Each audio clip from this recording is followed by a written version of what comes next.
Si vols calcular les notes que han obtingut els teus alumnes al llarg de l'avaluació, pots entrar en Avaluació, en el mòdul d'avaluació, i afegir un control calculat.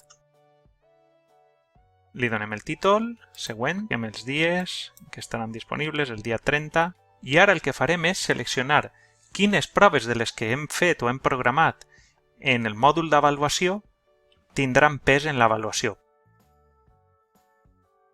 No indique percentatges perquè si marca aquests 3 elements van un repartiment equivalent de notes, però sí que podria marcar així que l'examen de la prova final val un 50% i la resta de proves doncs un 25 i un 25.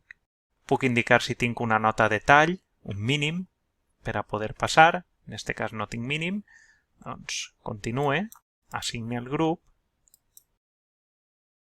i ara si entre a notes em visualitza les notes i puc veure el nom i la nota numèrica.